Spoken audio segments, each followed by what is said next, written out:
نبی علیہ الصلوۃ والسلام سے صحابہ انفال کے بارے میں پوچھ رہے تھے، مال غنیمت کے بارے میں پوچھ رہے تھے، تو اللہ تعالیٰ نے فرمایا کہ قل الانفال للہ والرسول، آپ کہہ دیجئے کہ یہ مال غنیمت اللہ اور اس کے رسول کا ہے۔ مال غنیمت کیا ہوتا ہے؟ جب جنگ ہوتی ہے، جہاد ہوتا ہے، تو اس وقت کافروں سے جب لڑائی ہوتی ہے، لڑائی کے نتیجے میں وہ بھاگ جاتے ہیں اور ان کا جو مال ہے وہ مسلمانوں کے ہاتھ لگ جاتا ہے، وہ ہوتا ہے مال غنیمت۔ اسی طرح ایک مال ہوتا ہے مال فے۔ مال فے کے بھی احکام قرآن نے بیان کیے ہیں، وما افاء اللہ ورسولہ، سورہ حشر کے اندر۔ تو مال فے یہ ہوتا ہے کہ جنگ کرنے کے لیے گئے تو تھے، جہاد کرنے گئے تو تھے، لیکن جنگ ہوئی نہیں، وہ ویسے ہی بھگ گئے۔ ایسا بھی ہوا ہے کہ کئی مرتبہ کافر لڑنے کے لیے آئے ہیں، لیکن مسلمانوں کا ایسا روب طاری ہوا کہ اپنے ساز و سامان سب چھوڑ کر بھاگ گئے۔ تو وہ جو ہاتھ آ جاتا ہے بغیر لڑے، وہ مال فے ہوتا ہے۔ اس کی ڈسٹریبیوشن کا بھی اپنا میتھڈ ہے، اور مال غنیمت کی ڈسٹریبیوشن کا بھی اپنا میتھڈ ہے۔ ہوا یہ کہ غزوہ بدر میں ایک شان نزول کے مطابق غزوہ بدر میں نبی علیہ الصلوۃ والسلام نے یہ فرمایا کہ بھئی انعام رکھا کہ جو اس طرح آج آگے بڑھ کر جہاد کرے گا، قتال کرے گا اور اس طرح کرے گا تو اس کو میں انعام دوں گا۔ اب جناب جو نوجوان صحابہ تھے وہ تو آگے بڑھ گئے، آگے بڑھ کر انہوں نے خوب زبردست قتال کیا، لیکن جو بزرگ صحابہ تھے وہ پیچھے مورچے سنبھال کے کھڑے رہے، جھنڈوں کے پاس کھڑے رہے۔ تو بعد میں ان نوجوانوں نے اللہ کے رسول سے مطالبہ کیا کہ رسول اللہ آپ نے فرمایا تھا انعام دینے کا، تو غزوہ تو ہم جیت گئے، اب انعام دیجیے۔ تو اس پر جو بزرگ صحابہ تھے انہوں نے کہا کہ تم اس وقت تک نہیں جیت سکتے تھے جب تک ہم مورچے سنبھال کے کھڑے نہ ہوتے ہیں۔ ہم نے مورچے سنبھالے ہوئے تھے تبھی تو تم آگے جا کے لڑ رہے تھے، تو یہ انعام صرف تمہارا نہیں، یہ انعام ہمارا بھی ہے۔ ہم نے جھنڈوں کی پاسداری کی، مورچوں کی پاسداری کی، تبھی تو تم آگے جا کے لڑتے رہے۔ اس پر پھر یہ آیت نازل ہوئی کہ جو مال غنیمت ہے نا، یہ اللہ اور اس کے رسول کا ہے، خود ہی جانیں کیسے تقسیم کرنا ہے، ٹھیک ہے نا؟ یعنی یہ چھوڑ دیں کہ اتنا حصہ اس کا، اتنا حصہ اس کا، آگے بڑھنے والوں کا اتنا حصہ، پیچھے رہنے والوں کا اتنا حصہ، یہ اللہ اور اس کے رسول کا ہے۔ اب اس کی ڈسٹریبیوشن یہ خود ہی جانیں۔ اسی طرح ایک اور روایت بھی اس کے شان نزول میں، حضرت ابو امامہ باہلی رضی اللہ تعالیٰ عنہ، تو وہ بھی اسی طرح کی کہ ہم غزوہ بدر کے بعد مال غنیمت کی تقسیم کے بارے میں جو ہے وہ آپس میں ایک دوسرے سے کلام کر رہے تھے، بات ہماری بڑھ گئی، کوئی کہتا تھا کہ اس کی تقسیم ایسے ہونی چاہیے، کوئی کہتا تھا ایسے ہونی چاہیے، تو اللہ تعالیٰ نے اس کی تقسیم اپنے اور اپنے حبیب کے حوالے کر لی، ہماری مرضی ہم جیسے چاہیں تقسیم کریں۔ تو یہ مال غنیمت ہے۔ یسألونک عن الانفال، سورہ انفال۔ اچھا، سورہ انفال ہی پھر چل رہی ہے، ظاہر ہے اس میں قتال کی بہت ساری آیات ہیں، مال غنیمت سے متعلق بہت کچھ ہے۔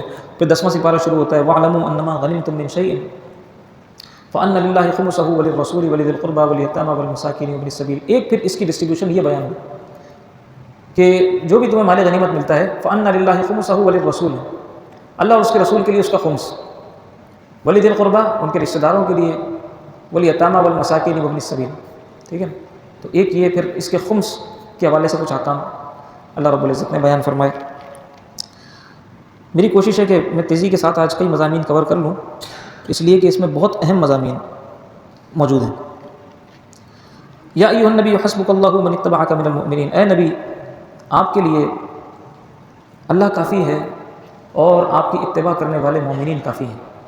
اس میں اللہ کے رسول کو بڑی تسلی دی گئی کہ آپ کافروں کے یعنی کثرت سے اور ان کے غلبے سے یا ان کی طاقت سے آپ جو ہے وہ پریشان نہ ہوں، آپ کو آپ کا رب کافی ہے اور آپ کو آپ کے وہ مومنین کافی ہیں کہ جو آپ کی اتباع کرتے ہیں۔ یہ بہت بڑی بات ہے۔ سورہ توبہ شروع ہوتی ہے، سورہ توبہ میں مسجد بنانے والوں کے فضائل اللہ تعالیٰ نے بیان فرمائے ہیں، انما یعمر مساجد اللہ، کہ اللہ کے گھر کی تعمیر وہی کرتے ہیں، من آمن باللہ، کہ جو اللہ پر ایمان رکھتے ہیں، والیوم الآخر، قیامت کے دن پر ایمان رکھتے ہیں۔ من آمن باللہ والیوم الآخر، اور جو ہے واقام الصلاۃ وآت الزکاۃ ولم یخش الا اللہ، نماز قائم کرتے ہیں، زکوٰۃ ادا کرتے ہیں اور اللہ کے سوا کسی سے نہیں ڈرتے۔ فعسى اولئک ان یکونوا من المہتدین، ان قریب اللہ تعالیٰ انہیں ہدایت یافتہ لوگوں میں شامل فرما لے۔ تو یہ جو مساجد کی تعمیر ہے نا، اللہ کے گھر کی تعمیر، اس کے فضائل بھی بہت ہیں، اس کی برکات بھی بہت ہیں، اس کے ثمرات بھی بہت ہیں، انسان کی شخصیت کے اوپر اس کے ثمرات وارد ہوتے ہیں۔ کیونکہ دیکھیں دنیا میں ہر شخص اپنا گھر بنانے میں لگا ہوا، ہر شخص کہتا ہے میرا گھر بن جائے، اچھے سے اچھا بن جائے، چلو اور پیسے آ گئے اور اچھا بنا لو، ایک اور گھر بنا لو، لیکن یہ نہیں سوچتا کہ کبھی اللہ کا گھر بھی بنا لو، یہ نہیں سوچتا۔ اپنا گھر بنا لو، ایک ہو گیا دوسرا بنا لو، اسی میں رنگ و روغن کروا لو، ایک منزل اور بنا لو، تھوڑی اور ڈیکوریشن کروا لو، یہی کرتے رہتے ہیں۔ تو جو اللہ کا گھر بنانے کے لیے کھڑے ہوتے ہیں تو خاص ایک اللہ تعالیٰ کی طرف سے ان کے لیے ایک برکت اترتی ہے اور خاص انعامات کے وہ اللہ کی بارگاہ سے حقدار ہوتے ہیں، دنیا میں بھی اور آخرت میں بھی۔ آخرت میں تو کیا بات ہے، اللہ تعالیٰ نے اللہ کے رسول نے ارشاد فرمایا، حدیث شریف ہے، من بنا للہ مسجدا ولو کمفحص قطعۃ بنى اللہ تعالیٰ له بیتا فی الجنہ، کہ جس نے زمین پر اللہ کا گھر بنایا، چاہے وہ چڑیا کے گھونسلے کے مانند ہی کیوں نہ ہو، یعنی چھوٹا سا بھی اگر اس نے کنٹریبیوشن کی اللہ کے گھر میں، تو اللہ تعالیٰ اس کے لیے جنت میں محل تعمیر فرمائے گا۔ تو یہ آخرت کے جناب خزانے ہیں اور آخرت کے سودے ہیں، اور دنیا میں خوب مزے ہیں، خوب برکتیں ہیں، خوب انعامات ہیں، تو بڑے فضائل ہیں اور بڑی برکات ہے تعمیر مسجد کی۔ اس کے بعد یا ایھا الذین آمنوا لا تتخذوا آباءکم واخوانکم اولیاء ان استحبوا الکفر علی الایمان، فرمایا کہ جو ایک مومن کا رب سے رشتہ ہے یا آپ کہیں کہ تعلق ہے، وہ تعلق ایمان کی بنیاد پر ہے۔ اگر کوئی شخص بے ایمان ہے، اللہ اور اس کے رسول کا دشمن ہے، پھر چاہے وہ تمہارا بھائی کیوں نہ ہو، پھر چاہے وہ تمہارا باپ کیوں نہ ہو، پھر تمہارا اس سے وہ والا تعلق نہیں ہو سکتا۔ ہاں ایک رشتے کی حد تک، چلو وہ تمہارا باپ ہے، اس کے باپ ہونے سے تو انکار نہیں کر سکتے، اور جہاں تک ممکن ہوگا اس نے سلوک بھی کرو گے باپ کے ساتھ، ماں کے ساتھ، لیکن ان کی اطاعت نہیں کریں گے، ان کی بات نہیں مانیں گے۔ اگر وہ اللہ کے راستے سے روکتے ہیں تو رکیں گے نہیں، ٹھیک ہے نا۔ اچھا میں خیر تھوڑا سا آگے بڑھ کر اگر یہ کہنے کی ضرورت کروں کہ ہمارے یہاں بھی اگرچہ ایسا تو نہیں ہے کہ کوئی کافر ہے یا کسی کو ہم فاسق کہیں، لیکن بہرحال ہمارے گھرانوں کے اندر ایک یہ مزاج بھی بہت عام ہو گیا ہے، اور یہ وبا چل گئی ہے، یوں کہیں یہ وبا ہے کہ اگر کوئی دین کی طرف جا رہا ہوتا ہے بچہ نا، اس کو پکڑ کے گھسیٹ لیتے ہیں واپس، پریشان ہو جاتے ہیں، ارے اس کو پتہ نہیں کیا ہو گیا ہے، مسجد میں بیٹھا رہتا ہے، نمازیں پڑھتا رہتا ہے ہر وقت، جب دیکھو وظیفہ پڑھتا رہتا ہے، جب دیکھو قرآن پڑھتا رہتا ہے، لوگ پریشان ہو جاتے ہیں ہمارے بچے کو کیا ہو گیا، سائیکیٹرسٹ کے پاس لے جاتے ہیں، اس کو کیا ہو گیا، اتنی نمازیں کیوں پڑھ رہا ہے۔ اچھا وہی بچہ سنیما جائے، گانے گائے اور جناب خوب آوارہ گردی کرے، سگریٹ نوشی کرے، تب کسی کو فکر نہیں ہوگی ہمارے بچے کو کیا ہو گیا، تب نہیں لگے گا پاگل ہو گیا، دیوانہ ہو گیا، نمازیں پڑھے گا تو وہ پاگل ہو گیا۔ میں جانتا ہوں ایسے لوگوں کو، مجھ سے خود ایک صاحب نے کہا کہ میرا بیٹا نماز پڑھتا ہے، اتنے لمبے لمبے سجدے کرتا ہے، پتہ نہیں کیا ہو گیا اس کو۔ میں نے کہا آپ کو تو خوش ہونا چاہیے، آپ کا بیٹا لمبے لمبے سجدے کرتا ہے۔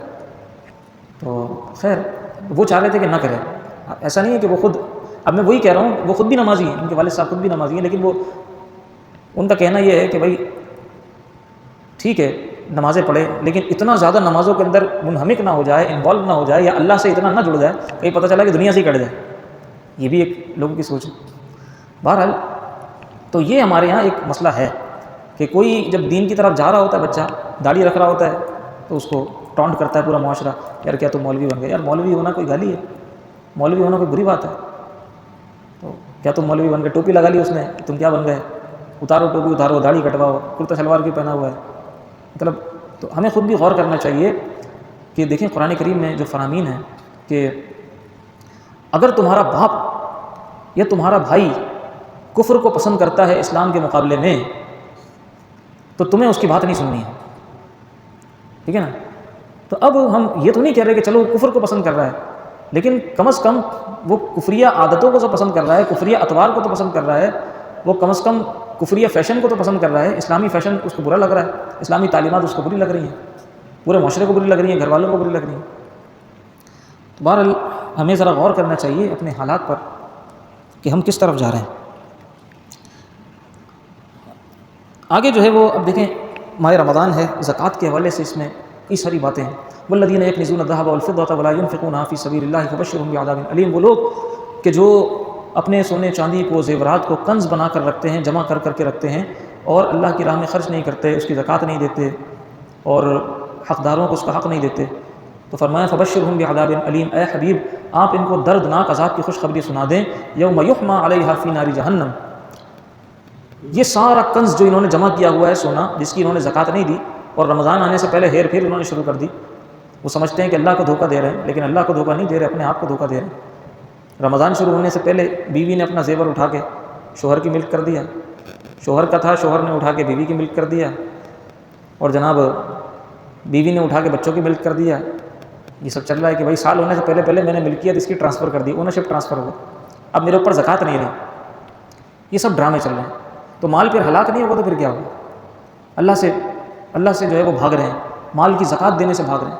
آج ہمارا معاشرہ جو تباہ ہے اس کی ایک بہت بڑی وجہ یہ ہے کہ لوگ یا تو زکوٰۃ نکال نہیں رہے ہیں صحیح سے پوری، یا پھر اگر نکال رہے ہیں تو وہ مستحق تک نہیں پہنچ رہے۔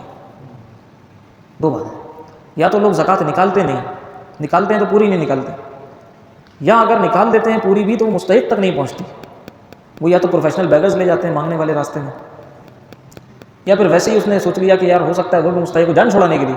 اکثر لوگ زکوٰۃ میں جان چھڑا رہے ہیں کہ یار ہمارے سر سے اترے، کون مستحق ڈھونڈے، کون جائے، کون تلاش کرے، ٹھیک ہے نا۔ تو اب کیا ہو رہا ہے؟ اب یہ ہو رہا ہے کہ جو غریب تھا وہ مزید غربت کی لکیر سے نیچے چلا گیا۔ اللہ نے نظام ایسا رکھا تھا کہ اوپر سے دولت نیچے آئے، لیکن وہ اوپر سے دولت نیچے ہی نہیں آ رہی، نیچے جہاں پہنچنی چاہیے وہاں نہیں پہنچ رہی، وہیں اوپر ہی اوپر کہیں آس پاس ہی کہیں گھوم رہی ہے، یا پھر اس نے واپس اپنی جیب میں رکھ لی ہے، اور پھر جو ہے نا وہ مال تو نکل جاتا ہے۔ جو زکوٰۃ کا مال ہے اگر اس کو اپنے مال سے جدا نہیں کیا تو کسی نہ کسی طرح وہ نکلے گا، وہ بھی نکلے گا اور باقی مال بھی لے جائے گا، سکون بھی لے جائے گا، سب لے جائے گا۔ اللہ کے رسول نے فرمایا کہ بحر و بر میں، خشکی میں بھی اور تری میں بھی جتنی ہلاکتیں ہوتی ہیں یا جتنا مال ضائع ہوتا ہے، مال جتنا ضائع ہوتا ہے خشکی میں بھی، اور یعنی سمندر میں بھی اور زمین میں بھی جتنا مال ضائع ہوتا ہے وہ زکوٰۃ ادا نہ کرنے کے سبب ضائع ہوتا ہے۔ یہ حدیث ہے، ٹھیک ہے نا۔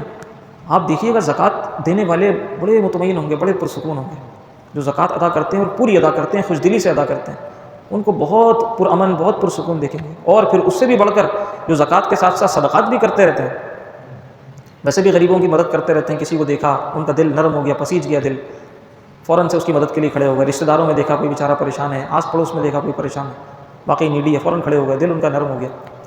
تو ایسے لوگوں پر بڑا کرم ہوتا ہے، بہت ہی پرسکون ہوتے ہیں۔ دیکھیں، درد دل کے واسطے پیدا کیا انسان کو، ورنہ طاعت کے لیے کچھ کم نہ تھے کروبیاں۔ ایک درد دل ہی تھا نا جس کے لیے اس انسان کو بنایا ہے کہ کون کس کے ساتھ کیا سلوک کرتا ہے، یہی تو دیکھنا ہے۔ اطاعت، عبادت کرنے کے لیے اللہ کے پاس فرشتے بہت تھے۔ اللہ کو شوق یہ نہیں کہ لوگوں کو جمع کریں اور لوگ جو ہے نا وہ میرے آگے سجدہ کریں، اللہ کے پاس تو کرنے والی مخلوق بہت ہے، سجدہ کرنے والی۔ جس کو سجدے میں بنا دیا وہ سجدے میں پڑا ہوا ہے، جس کو قیام میں بنا دیا وہ قیام میں پڑا ہوا ہے، جس کو تسبیح میں لگا دیا وہ تسبیح میں لگا ہوا ہے، ٹھیک ہے۔ اللہ کی حمد و ثنا کرنے والے، اللہ کی تحمید کرنے والے بہت ہیں، پرندے چرند، جناب سمندر میں مچھلیاں، سب اللہ کے ذکر و فکر میں لگے ہیں۔ انسان کو کیوں بنایا ہے؟ ٹھیک ہے، مقصد تخلیق اللہ نے بیان فرمایا کہ بندگی، جس کو لوگ عبادت کہتے ہیں، ٹھیک ہے، عبادت عربی کا لفظ ہے، بندگی فارسی کا لفظ ہے، لیکن اصل میں ہے بندہ بن کے رہنا ہے۔ عبادت سے مراد کوئی صرف یہ نہ سمجھے کہ اللہ نے بندے کو، اللہ نے انسان کو نمازیں پڑھنے کے لیے پیدا کیا ہے۔ عبادت کا جو وسیع مفہوم ہے نا، اس کو اس کے وسیع مفہوم کے اندر دیکھیں۔ صرف نمازیں پڑھنے کے لیے پیدا نہیں کیا، اس کو بندگی کا اظہار کرنے کے لیے پیدا کیا ہے کہ میں بندہ ہوں، عاجزی کے اظہار کے لیے پیدا کیا ہے۔ اب لوگوں کے ساتھ حسن سلوک کرنا یہ بھی بندگی کا اظہار ہے، یہ بھی اظہار بندگی ہے۔ اللہ کے احکامات کی تعمیل کرنا، چاہے وہ حقوق اللہ سے متعلق ہوں یا حقوق العباد سے متعلق ہوں، یہ سب بندگی ہے، سب عبادت ہے۔ اگر عربی کا لفظ کہیں تو عبادت ہے، فارسی کا لفظ کہیں تو بندگی۔ زندگی آمد برائے بندگی، زندگی بے بندگی شرمندگی۔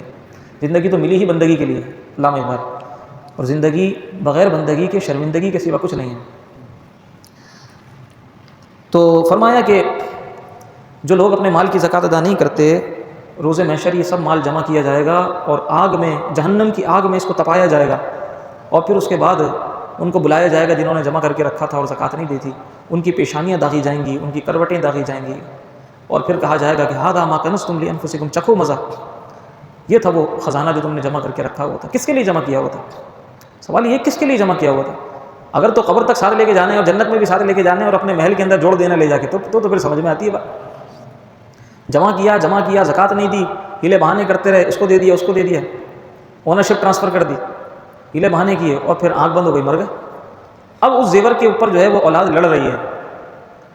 ایسا بھی دیکھا ہے کہ ابھی جو ہے نا وہ باپ کا جنازہ ہوا نہیں ہے، تدفین ہوئی نہیں ہے، پیچھے جو ہے نا وہ ترقی کے مسائل شروع ہو گئے.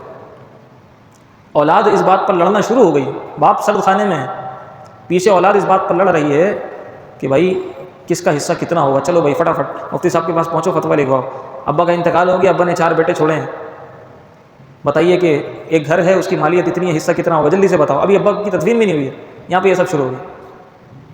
ٹھیک ہے نا. تو اندازہ ہوتا ہے کہ کس سے محبت ہے اور کتنی محبت ہے، رشتوں کی محبت کتنی رہ گئی ہے اور مال کی محبت کتنی غالب ہو گئی ہے. لوگ اتنی بھی ابھی جو ہے نا وہ اتنی بھی پرواہ نہیں کرتے کہ باپ کو کم از کم دفنا تو دو، مال کے پیچھے لڑے ہوئے ہیں. تو یہ وہ مال ہے کہ جس نے دنیا میں بھی ہمیں کوئی فائدہ نہیں دینا اور آخرت میں بھی کوئی فائدہ نہیں دینا. آگے جا کے زکوٰۃ کے مصارف بیان ہوئے ہیں اور بھی بہت ساری باتیں اللہ تعالیٰ نے اس میں بیان فرمائی ہیں. وقت ہمارا بہت ہو گیا. سجدے کے حوالے سے بھی گفتگو کرنی تھی، کل ہم نے کہا تھا انشاءاللہ آئندہ سجدے پر اب سجدہ تلاوت کے بھی کچھ اہم مسائل وہ بیان کریں گے. اللہ رب العزت دین کو سمجھنا اور دین پر چلنا ہمارے لیے آسان فرما دے.